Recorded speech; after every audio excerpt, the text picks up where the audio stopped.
Yeah, welcome back to the Naija Filmmaker, a podcast for us to talk about Nigerian filmmakers, their films, and how we can build a diverse and functional industry. I'm your host, Selegot. On this episode, my guest is Ekene Som Mekunye. He's a producer, director, and the founder of Riverside Productions. He has worked on award-winning short films such as Oblivious and The Encounter. He also produced Sylvia and directed Light in the Dark.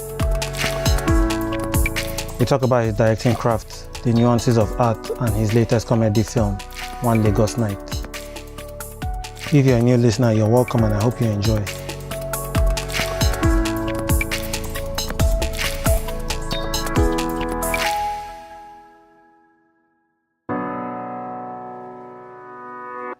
Ekene, welcome to the Naija Filmmaker. Thank you. Thanks for having me. Okay, can you introduce yourself? My name is Ekene Som Mekunye. I'm a filmmaker and I also teach film at Pan Atlantic University. Okay. Going through your film credits, you are the producer of Sylvia, the director of Light in the Dark, and you have been involved in some award-winning short films from Oblivious to The Encounter. Yep. Can you tell us how you started in filmmaking? How I started in filmmaking. It's there from advertising. I had this group of friends who were creatives and we just loved creating things. I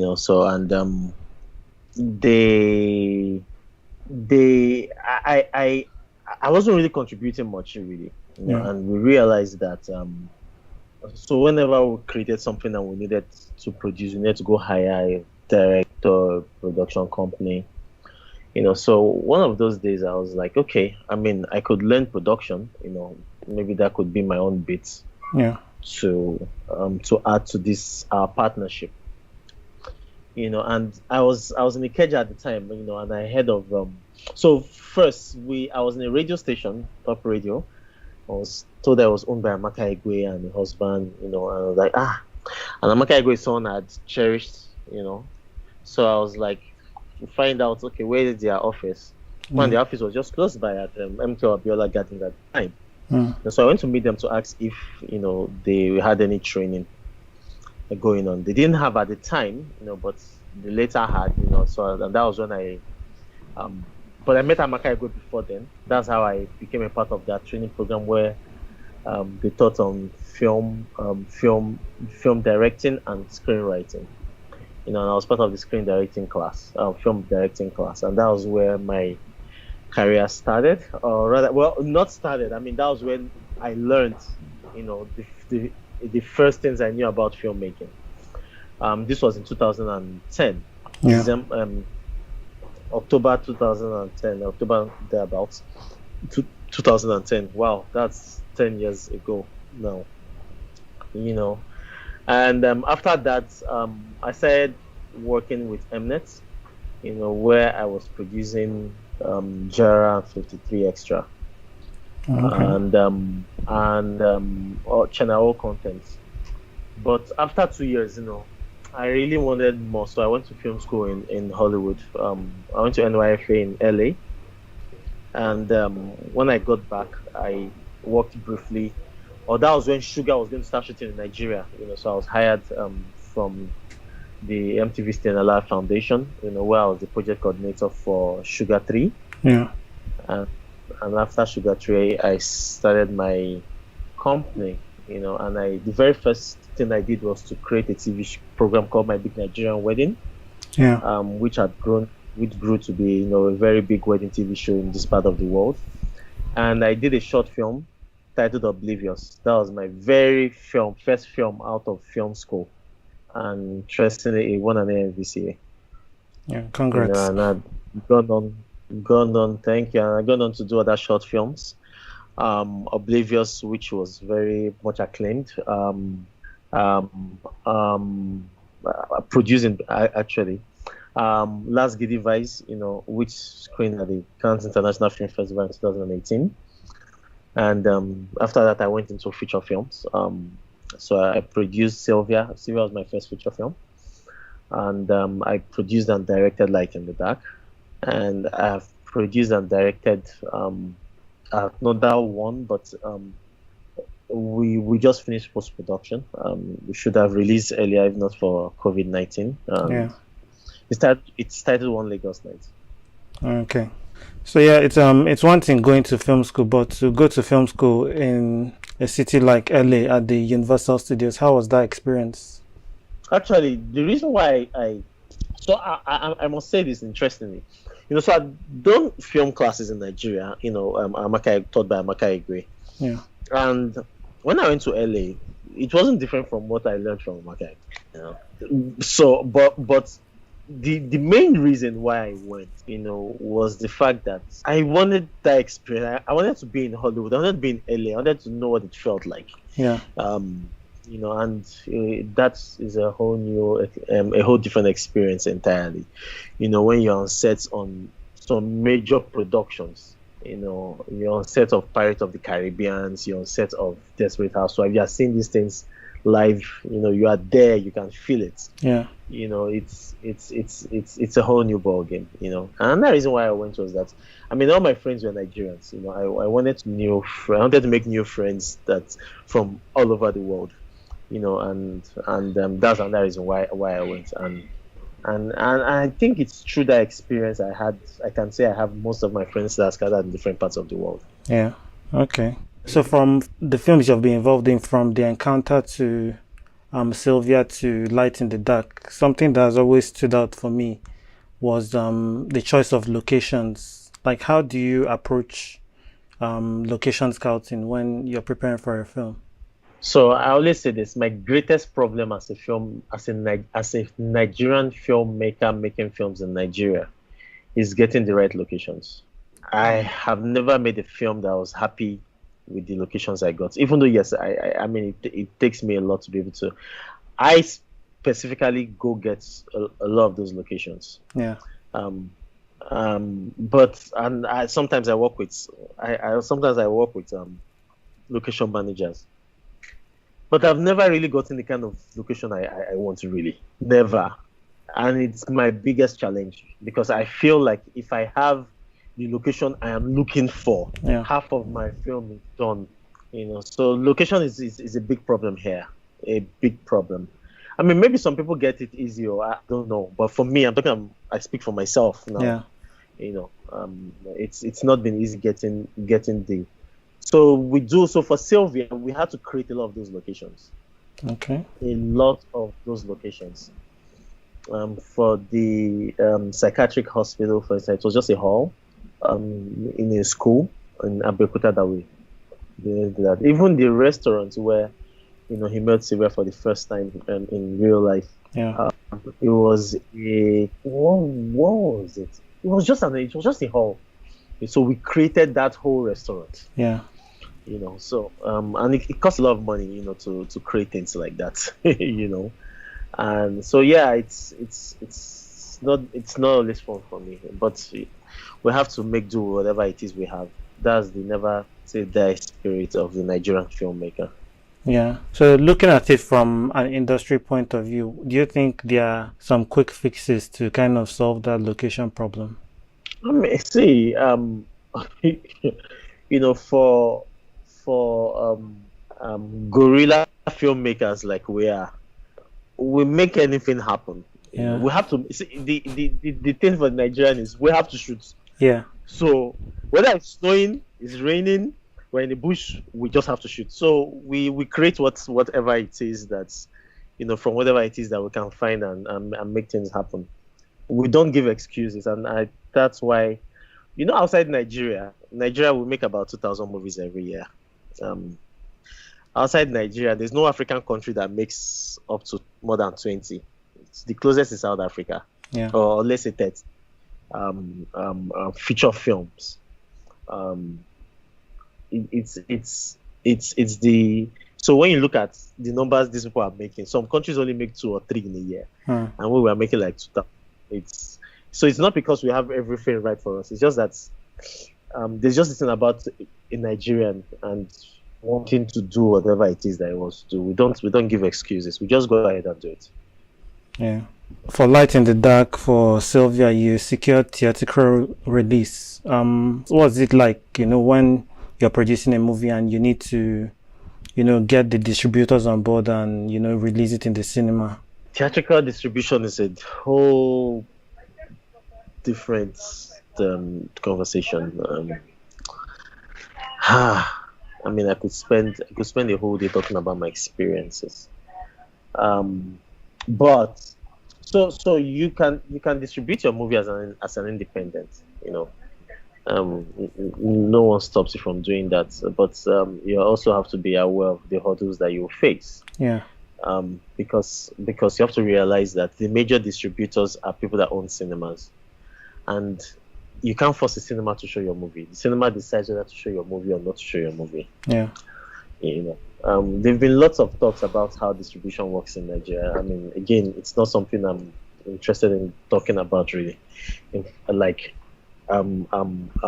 that's share my whole experience, but the basic thing is this: so you make a film and you have to build this relationship with these distributors. Yeah. So they like your film, they take it up, and they distribute it. But the thing that you must also bear in mind is, so ideally, again, there's nothing ideal in Nigeria, or hardly anything ideal in Nigeria. Ideally, these guys take care of marketing, and all you need to, once you have a distributor, you can go and sleep. Yeah. But if you try that in Nigeria, you're in trouble. You have to do marketing. Yeah. You don't just. In fact, you are the main person doing the marketing. As a matter of fact. And because you've spent a lot of money in making this film. Yeah. I mean, you just have to watch, because and when you now go into that aspect of going to cinema, you will now meet certain people who come and meet you. Say, you see, if you need to get people to come and watch your film in Abuleba or in this location, we have the network of people who market it for you. We fill the cinemas fill the cinema of people come watch your film. Lies. You see this 419. It comes in different shades and forms. Yeah. Then you see people. Then there are stories of filmmakers or producers paying certain cinemas to put your own poster at the back so that they will be in front, or stuff like that. Yeah. You hear all sorts. It's not all fun and games, trust me. But at the end of the day, I mean, it's one window that we have to explore. I mean, we have about 60 cinemas in Nigeria right now. That's a window that if you don't use it, you don't make the money that you expect to make from that window. So it's not something we can fight against. I mean, these distributors are not our enemies. In fact, we're in a marriage relationship. Yeah. So it's just to see how best we can make it work, because they're also in business to make money. But it's not all fun and games, trust me, when it comes to that part of the business. Okay. Having to do your marketing yourself, so does that kind of affect the percentage share when you're talking with the... It doesn't affect anything at all.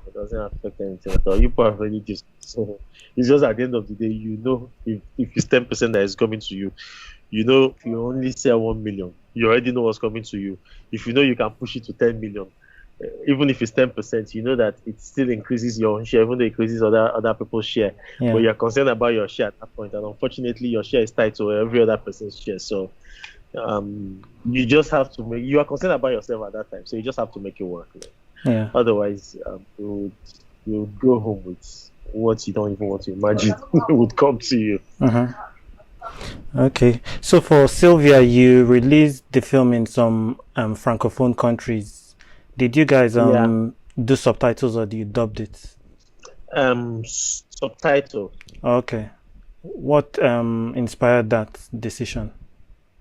Well, we had this distributor who was French and who was looking for inroads not looking for inroads, who already had established relationships with some of the cinemas in francophone countries, and And yeah, that was it. And at the end of the day, it did. I mean, especially in Cote d'Ivoire, it was the highest grossing movie in Cote d'Ivoire. You know, um, So yeah, I mean, it had its own good run. You know, but it was basically due to the connection we had with the French distributor. Yeah. Okay. Let's talk about Light in the Dark. I felt that the movie was really like well put together, and I read somewhere that you have a thing for photography. Did that kind of influence how the film was shot? So Light in the Dark, I probably should have like maybe 10 different credits in Light in the Dark because I wrote the story, and right from the point of writing, I it was something I'm very I was I mean I've been always passionate about, talking about rape, and how it affects people. Yeah. But when it comes to photography, on how it was shot, well, I've always had a love for photography, and I think it was something that Amaka Igwe also spurred up in, because I remember when I went to film school with Amaka Igwe, I remember the first thing she told us to go do was to go and take photographs. Yeah. That's you have to make your films like you're taking photographs. And I remember her saying this, I'll never forget. She says, take any well-made American movie, pause it at any point. You can frame that picture and hang it on your wall. So it's something I have always had at the back of my mind, because at the end of the day, even as filmmakers, what we're basically doing is taking photographs and just adding sound to it. Yeah. When you look at number of frames per second that you shoot. So my idea for Light in the Dark from the onset. So when I met my DOP, who has since then become one of my closest friends, Mohammed Atta, I had an idea of how I wanted to make the film, and it wasn't conventional. In the sense that I didn't want to break a lot of the shots to go to CUs, and I just wanted to put the camera there and have them play around the camera. Yeah. And that was because I wanted my audience to feel like the whole drama was unfolding before their very eyes, because the human eye does not do CU. Mm-hmm. It just stays there. Yeah. So I wanted them to feel like it's happened right in front of their eyes. So for about 80% of the movie was that. And when I discussed with my DOP, he was ready to fly with me, and we spent like a week just mapping up our shots and how we wanted to shoot. Yeah. I think for me that's one of the parts of filmmaking I enjoy the most. Because before I go to shoot, I go to location with my DOP and we sit down there and we plan our shots. Because at that point, that's when I watch the film. Yeah. That's the point where I watch the film, and that's where I get excited the most. Because at that point, I already know what the film is going to be like. So yeah, I'm very particular about how I frame my shots and how I tell my stories as a filmmaker. And working with a DOP like Mohammed Atta just makes the work much easier. Okay. Do you want to talk more about like your craft of directing? How do you kind of keep improving yourself? What's your kind of philosophy with directing? So I feel like my day job is learning, really, because when I'm in front of my computer, that's what I basically do. Just looking for materials to help me improve myself, not just as a filmmaker. So I have a huge penchant for learning, and and every day I just look out for different materials that I can use to make myself a better person. My philosophy in filmmaking, at the end of this is my philosophy when it comes to making films, and something I tell my students, because like I said earlier, I also teach film at a university. And I tell my filmmaker, I said, when I'm making a film, I have my audience primarily at the back of my mind. I'm looking for, because if I'm going to tell someone to leave his house, take transport, probably come with his girlfriend, and God help him, his girlfriend doesn't have like 4 sisters who decide to come that day. Yeah. And you are going to buy 6 tickets, and you're going to buy how much popcorn and drink is at cinema. and at the end of the day, you now come and show them rubbish. That's a sin, man. Yeah. That's a sin. So I at every point in time, I'm looking at how do I create an experience for my audience. I want people to come out of the cinema, having gone through a certain experience that they enjoy, because that's the reason why I tell them to leave their houses, to come and experience something. Yeah. So story is king for me. I am very, very particular about the kind of story I want to tell. I can't just tell any story. If I don't feel it, I won't even bother. And I feel that if I can get to that point, then I can create in such a way that my audience will feel it as well. And I love drama. I love drama because it's the closest to reality. I like it when I can tell stories that people can relate to it. Yeah. Not somebody jumping here and landing at Lekki Phase 1. Just, in as much as that is an experience in itself. Yeah. People love those kind of things, but I need something that is closest to reality, and that's why I love this genre of drama. Not just because it's cheap, so it's the cheapest form to make as well. But I just like something close to reality, and I just like telling stories that people can relate to it, basically. Okay. About lecturing at the Pan Atlantic University, I know I can count the number of universities that offer film production. Is it a very popular course at the university? Okay, so it's this. So I teach at the School of Media and Communication. I teach mass communication students, final year and third year, in film production, introduction to film production, and film production techniques. So it's an elective in the school. Okay. But the school last year also started a master's in film production. So there's actually a master's degree program in film production in the school. Okay. And yeah, it's something that the students are taking to. It's one of the major. It's a major course, and they enjoy it.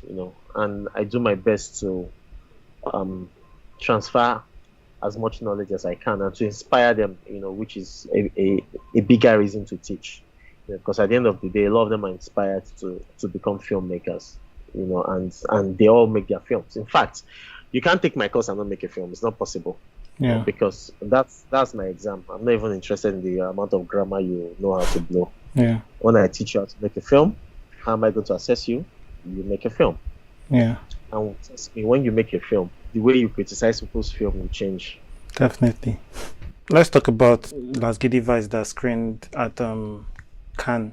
How was that experience? Yeah, I really was looking forward to attending that festival at the time, but unfortunately the French people denied me visa, so I couldn't attend. But I did go the following year. So I can't really say what that experience was like, but having a film that's screening at such a big film festival definitely is one I really do cherish. Yeah. Did the film get much attention? Did you see reactions and all that? There were some feedbacks. People also trying to reach out. After watching the film. So yeah, it was a good one. Just unfortunately, I wasn't there to see the live reaction from the people there. Yeah. As a director, producer, do you have any nightmare stories of things going horribly wrong? Interestingly, every production has its own fair share of challenges. And have I had those kind of stories? Even in Hollywood, I don't know any production where everything goes right. I don't know. It must be Jesus that is producing that movie. Yeah. So as a producer, and something I often say, your job is to, you do your pre-production, to try and make sure that everything is right, but your job as a producer, especially when you've done proper pre-production and you've prepared everything well, is to stand with a fire extinguisher, because there will be fire at some point. Yeah. And your job is just to be extinguishing the fires as they come. One of the worst experiences I had was my last experience. That's for one Lagos night. Okay. That was where I saw a camera fall face flat for the first time. I've never seen a camera fall in my life. Not even those years of, attending Holy Ghost service where everybody's falling under the power and the cameras never fall. This one, it fell face flat right in front of me. Man, I never forget. And I just thank God for the last day of shoots. Your DIT telling you that because you gave him a new hard drive, and in trying to format the hard drive, he formatted the card a full day of shoots. Like, where do you start from? So it's not been funny, but hey, we've at the end of the day, the truth is there will be problems. I always say Murphy's Law would always take its full course, because anything that would go wrong while you're shooting, but you prepare for it, and you have to learn to think on your feet. Okay, yes, this casala don't bust, but what do we do? It shouldn't stop us. Our slogan in the business is the show must go on. The show must go on. But I think the biggest ones was for me seeing my camera fall like that. And even the last one too, after we were supposed to shoot 4 days there, after shooting 2 days, they came and kicked us out of the venue and said that they don't want us there again. After shooting 2 days, how do I do continuity? Yeah. So it wasn't funny. Another crazy one, my lead actor, they were supposed to shoot. I called him, guy, how far? Say, I'm still in Abuja, and seen a lot of crazy things, but hey, we're still standing. So sometimes some of this, the content you direct, you might necessarily not have gone through that, but what are your thoughts about kind of just experiencing life and enriching kind of your taste to give a very relatable interpretation of a film? So I tell people that filmmakers are among the most knowledgeable people, because we are creating different worlds. So if I'm going to make a film about an engineer, I have to understand how that world exists. If I'm going to create a character that is a doctor, I have to understand medical terms. I have to understand. I have to have a basic understanding of medicine, so that my character is not just sounding like a mechanic at the end of the day. So it's basically about research. Whenever you're telling a story, you have to understand how that world, what that world is like. You have to study, because you can't give what you don't have. And you can't cut corners. If you are going to create a world, then you have to understand what goes on in that world. So if your character is a hairdresser or a barber, and you don't understand what they call different hairstyles, how do you create that world? So you have to study, you have to understand the story that you're trying to tell, and understand the terminology of the characters in that world, and understand how they live their lives. And it's basically about studying. It's basically about studying, so that you can tell a well-rounded story. At the end of the day, that's what your audience enjoy. That you can take them on, and that's how you help them to embark on that journey. And basically that's how it is. At the end of the day, it's not an easy task. It's not something you just breeze through. It takes a lot of work, a lot of research, to be able to create these worlds and these stories, and to tell it properly, a well-told story. I'm very big on story. I like cinematography, costume production, design, and work on all those things, but I'm very, very big on story. Very, very big. Okay. So, you're a teacher. Can you take us to school? What common things do you see people kind of get wrong with their storytelling and their filmmaking? And what do you think lessons to be learnt from those common mistakes that we keep seeing in our movies? Well, what do you even call a mistake? Let's start with that. And that's one thing about arts, in the sense that we don't have, you mustn't, art doesn't come with this set of rules that if you're going to do it, this is how it must be. People can do this way, and you choose, this is how I want to tell my story. Yeah. You know, at the end of the day, you don't call that a mistake, you know. So people choose how they want to tell their stories, and when they make those decisions, you can't tell them that they made a mistake. Well, at the end of the day, like I said, at the end of the day, my concern is the audience. There's a particular movie I saw on Netflix, you know, and you know, it was a very hyped movie, you know, and like everything was on check, cinematography, costume, location, and everything was just acting. Unfortunately for me, the story, they just didn't take me there. Yeah. And those are the things that get to me. So story is basic. You have a protagonist that wants to achieve something. You have the inciting incident when the life takes a different turn, because at this point, the person is just living his normal life. Then this thing happens. That brings about a conflict. So how do you resolve this conflict? You know, and at the end of the day, how do you hit that climax? Because that's what your audience live for. When you're watching a movie, you want, so it's either that you fall in love with this character and this character wants to achieve this, and you are just watching to see how this character will achieve this, you know, or what I call a what the fuck moment, where you're watching and that thing just goes boom and you're like, what the, you know, give me something. Yeah. You know, it's not that I'm watching and next thing, you know, the movie just ends and like, sorry, what's happening here? Like, it just ended it like that. Yeah. It's there's nothing that annoys me, like, especially when you have others, every other thing on check, you know, and you can't take me on that experience. It's nothing that annoys me more than that. So so I feel you have to always have that in the back of your mind. So when you're building your story, take us to that point.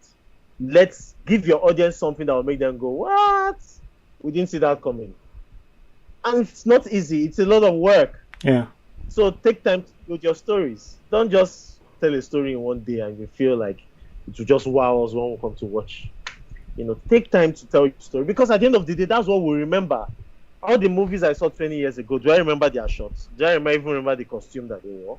I mean, I'm not saying that those things don't linger in the memories of people, but if there's one thing, if you put all the greatest movies ever made, there's one thing they have in common, is their story. Yeah. So that's why, if there's any place where I spend time, is on my story. It's on my story. I need to wow my audience. I want my audience to be able to enjoy the story. Yeah. So it's not as if at the end of the day, spend a lot of money in making a movie and everything is just on check and the movie just ends. And we're not even, we just saw the end. You know, there's nothing that. So take your time to build your story. Take your time. Yeah. Are you just like a writer director, so you just write for yourself, or you also kind of get commission? I write for myself. Just yourself. I write for myself. Not for people. I'm a lazy writer, so even myself, I know how long I have to inspire myself to write. Yeah. I only write. That's why I don't call myself a writer. That's why I just say I'm a filmmaker. Yeah. Or a director, or producer. But I mainly write for myself. Okay. So yeah, like we're part of this growing industry. What's your biggest priority, like, for us to improve in order for the industry to become better? So it's this, and not just this industry, in life. One thing I always look at is the economics of things. So why is it that Africa is a very poor continent? And really, when I say poor continent, looking at it in terms of GDP, I mean the GDP of, if you look at where France is, the GDP of France is not a very, very big country. You know, why should that country have a GDP that is more than the whole of Africa? And they even have change, to put that, plenty change, not even small change. You know, it's because we are not creating and selling to the world. So there's one thing I would like to see is us breaking those barriers to take our content. I mean, our contents have gone across the world, but filmmakers are not really reaping enough benefit from it. So if we can increase value for our content and the filmmaker makes more money, then we can increase the amount of money that we would use in making our movies and create and also employ more people and build, and build an industry, that would be very, very powerful.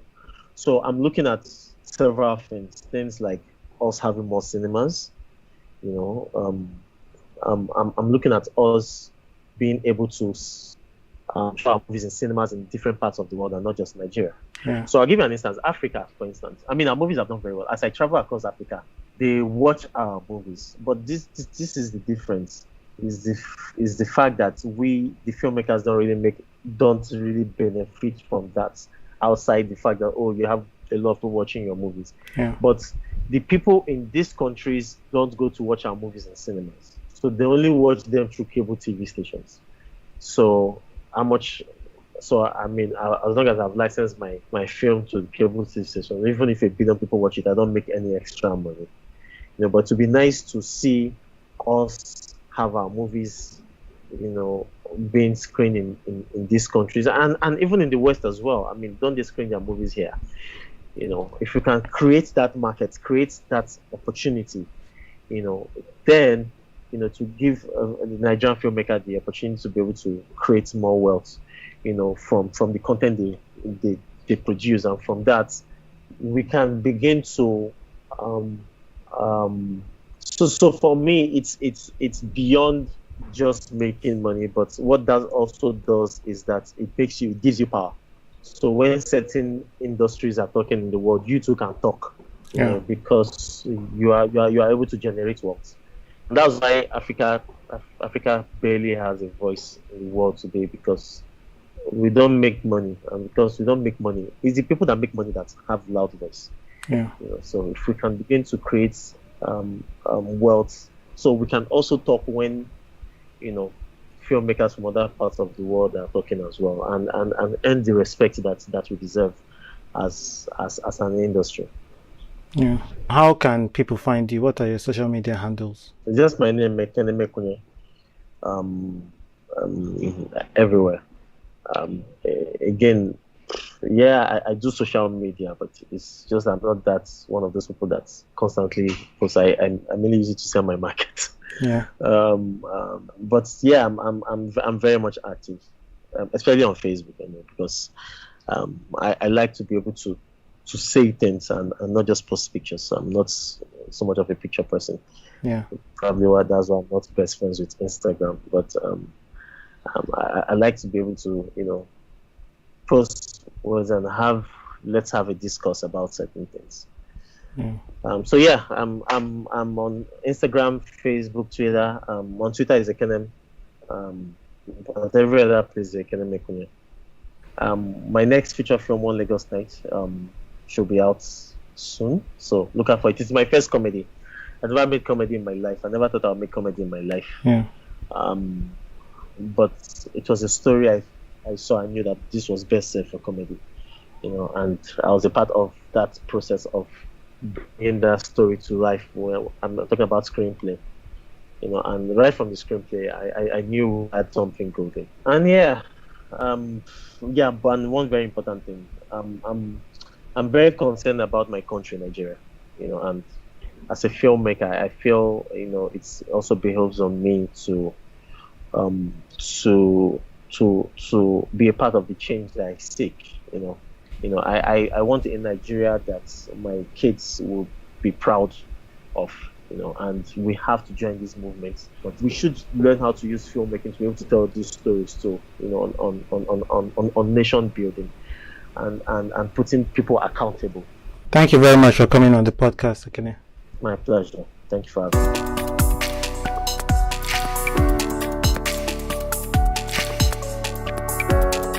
We have come to the end of this episode. Please remember to leave a rating and a review.